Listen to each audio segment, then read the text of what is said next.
और अब जिस खबर का विश्लेषण हम करेंगे वो एक प्यार भरी खबर है और सीधे सीधे आपकी खुशी से जुड़ी हुई है। आध्यात्मिक गुरु ओशो ने कहा था कि प्यार आत्मा का भोजन है, इससे आत्मा का पोषण होता है। जिस तरह बिना हवा, पानी और भोजन के शरीर कमजोर हो जाता है, उसी तरह बिना प्रेम के आत्मा भी कमजोर हो जाती है और सड़ने लगती है। लेकिन आपने ध्यान दिया होगा कि आजकल पैसे को सभी तरह की खुशियों से जोड़कर देखा जाता है। जो लोग पैसे के पीछे भागते हैं वो अक्सर ये तर्क देते हैं कि पैसे से दुनिया की हर खुशी खरीदी जा सकती है। ये बात ठीक है कि पैसा अच्छा जीवन जीने के लिए जरूरी है, लेकिन पैसा कभी भी खुशियों का आधार नहीं हो सकता। एक बहुत बड़े अंतर्राष्ट्रीय रिसर्च में यह दावा किया गया है कि एक व्यक्ति की खुशी के लिए प्यार पैसे से ज्यादा महत्वपूर्ण है।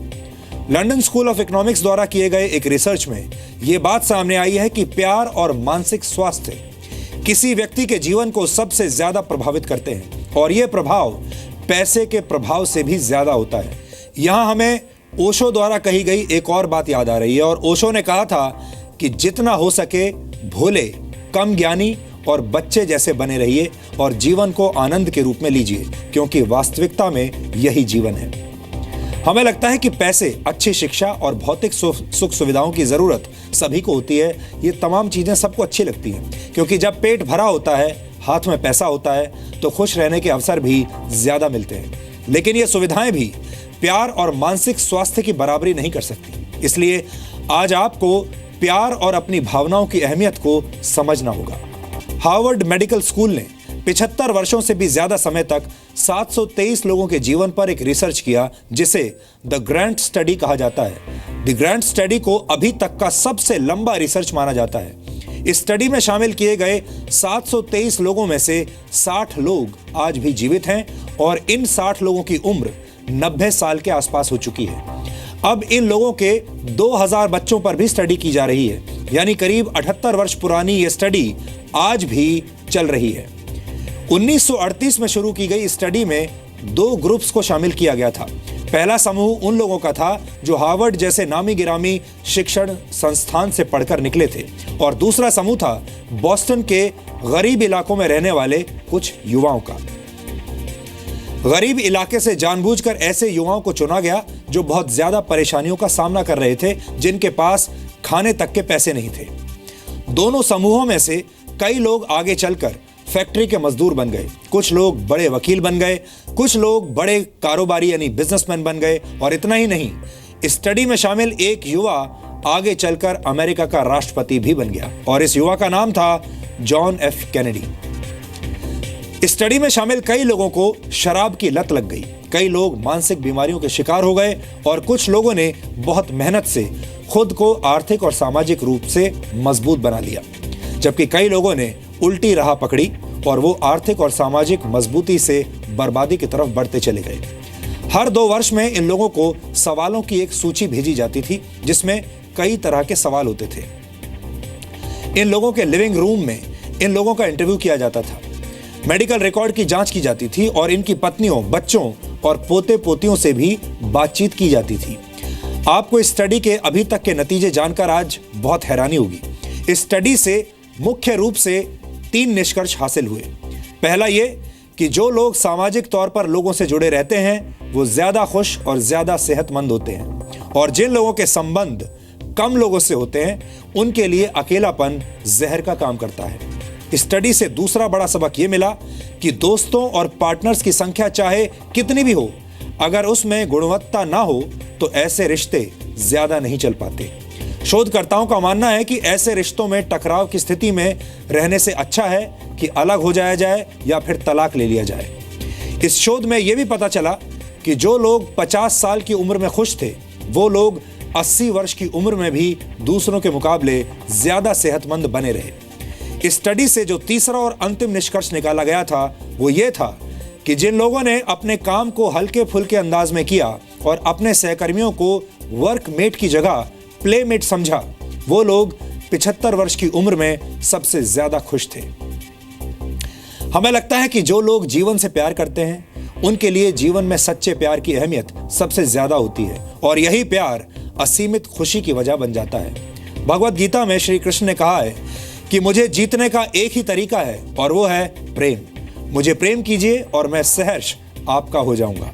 यानी प्रेम की ताकत के जरिए दुनिया में किसी को भी जीता जा सकता है। लेकिन आधुनिक दौर में हमने दूसरी बनावटी खुशियों की खातिर प्रेम के महत्व को कम कर दिया है। अगर आपके जीवन में भी सच्चे प्यार की कमी है तो आपको हमारा ये डीएनए टेस्ट आज प्रेम पूर्वक देखना चाहिए। यह विश्लेषण आपकी सोच को हमेशा के लिए बदल सकता है और आपके जीवन को पहले के मुकाबले ज्यादा सार्थक और ज्यादा खुश बना सकता है। क्या आप भी पैसा कमाने की दौड़ में प्यार को पीछे छोड़ रहे हैं? क्या आपको भी लगता है कि पहले पैसा कमा लें फिर प्यार कर लेंगे?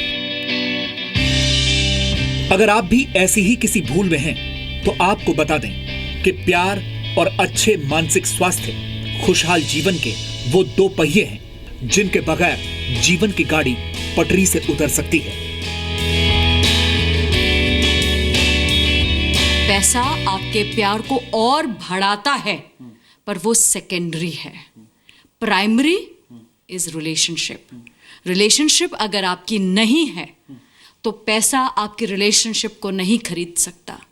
आपकी प्रायोरिटीज, आपकी फैमिली, आप क्या करना चाहते हैं, आपकी हॉबीज, आप कहाँ स्टैंड करते हैं, आपके मरने के बाद क्या लोग आपको पैसों के नाम से जाने चाहिए? क्या आपने अपनी फैमिली को साथ में रखते हुए, वक्त रखते हुए, अपने रहते अगर आपने अपने लोगों को खुशी नहीं दे सके तो मरने के बाद उन पैसों का कुछ नहीं होगा। लंदन स्कूल ऑफ इकोनॉमिक्स के शोधकर्ताओं का दावा है कि प्यार और मानसिक स्वास्थ्य खुशी में 0.6% और 0.7% की बढ़ोतरी करते हैं। ये खुशी के बाकी पैमानों जैसे शिक्षा, स्वास्थ्य और अच्छी इनकम से भी ज्यादा है। रिसर्च में यह भी पाया गया है कि किसी व्यक्ति की इनकम से उसकी जिंदगी पर सिर्फ 1% का फर्क पड़ता है, जबकि मानसिक स्वास्थ्य का योगदान 4% का है।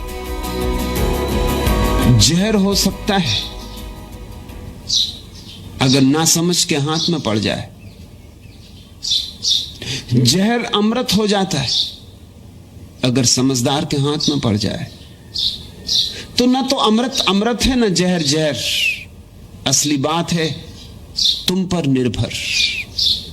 मैं जिस प्रेम की बात कर रहा हूं शायद तुम उस प्रेम की बात नहीं कर रहे हो, तुम किसी और ही प्रेम की बात कर रहे हो। मैं उस प्रेम की बात कर रहा हूं जो प्रार्थना की तरफ ले जाता है, तुम उस प्रेम की बात कर रहे हो जो वासना की तरफ ले जाता है। और ये यात्राएं अलग अलग हैं, ये यात्राएं विपरीत हैं। प्रेम नीचे गिरे तो वासना बनता है, ऊपर उठे तो प्रार्थना बनता है। यानी प्यार में मिली खुशी और खुशियों से भरा मन आपकी जिंदगी को डियर जिंदगी में बदल सकता है। That which the basis of all existence. All the cells in your body love each other, that's why they are together. The day they stop loving, it all disintegrates. If there is one substance by which everything is held together and you want to give it a name, you can call it love. Love is not that mushy thing, you know? Oh, wiggly, mushy. Oh, I can't live without you. Oh, I love you so much and blah blah. It's not.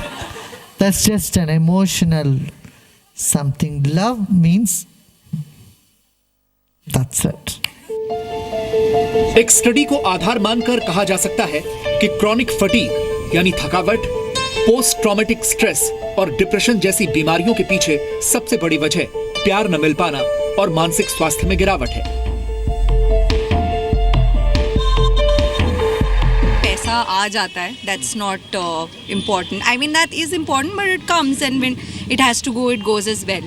तो मेरे लिए बहुत ज़्यादा ज़रूरी है कि मेरे जो आसपास के लोग हैं और जो people who are special to me, they should be happy and we should have good relation. So yeah, that's more important. Money और रिलेशनशिप्स में देखा जाए तो good relationships are more important in life. और पैसा तो आता जाता रहता है, but and if I have to choose in one, I will choose for good relationship. Happiness मतलब कि जो जिससे खुद इंसान खुश हो basically.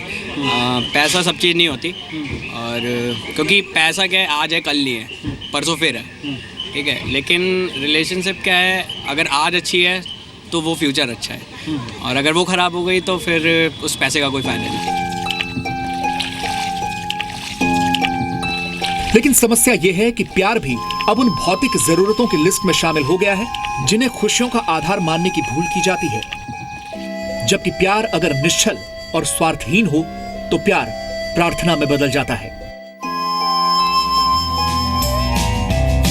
People who are more isolated than they want to be from others find that they are less happy, their health declines earlier in midlife, their brain functioning declines sooner, and they live shorter lives than people who are not lonely. And the sad fact is that at any given time, more than 1 in 5 Americans will report that they're lonely. And we know that you can be lonely in a crowd and you can be lonely in a marriage. So the second big lesson that we learned is that it's not just the number of friends you have, and it's not whether or not you're in a committed relationship, but it's the quality of your close relationships that matters. यानी अगर आपको भी लगता है कि पैसों को हासिल कर लेने और अच्छे रहन सहन की सुविधाएं हासिल कर लेने से आप जीवन में खुशियां और आनंद हासिल कर लेंगे, तो आपको अपने तौर तरीकों पर एक बार फिर से गौर करने की जरूरत है। क्योंकि प्यार पाने की नहीं, बल्कि दूसरों के लिए खुद को मिटाने की कला का नाम है, और प्यार ही सबसे बड़ा धर्म है। पवन नारा के साथ bureau report, Zee Media, Delhi. London School of Economics के रिसर्च में यह भी कहा गया है कि अगर डिप्रेशन यानी अवसाद और एंजाइटी को खत्म कर दिया जाए तो लोगों के दुखों में 20% तक की कमी लाई जा सकती है, जबकि गरीबी को खत्म करने से दुखों में सिर्फ 5% की कमी आएगी। यानी प्यार और अच्छा मानसिक स्वास्थ्य ऐसी दवाओं के रूप में काम कर सकते हैं जो न सिर्फ किसी व्यक्ति को डिप्रेशन और मानसिक रोगों से बचाती है, बल्कि जीवन के दुखों का नाश करने की क्षमता भी रखती है। तो यह है खुशियों का सबसे बड़ा फॉर्मूला। अगर आपका डिप्रेशन किसी अपने के दूर जाने की वजह से है, या इसके पीछे की वजह मनमुटाव है, तो जिससे आप नाराज हैं उससे बात शुरू कीजिए। और हाँ, एक छोटा सा शब्द भी बिगड़ी हुई बात को बना सकता है, और वो शब्द है सॉरी। इस शब्द का इस्तेमाल करके आप अपने रिश्तों में जरूरी निखार ला सकते हैं और खुश रह सकते हैं। आपको ये बात याद रखनी चाहिए कि अगर आपके पास सच्चा प्यार है तो आप दुनिया के सबसे अमीर व्यक्ति हैं। उस प्यार को संभाल कर रखिए।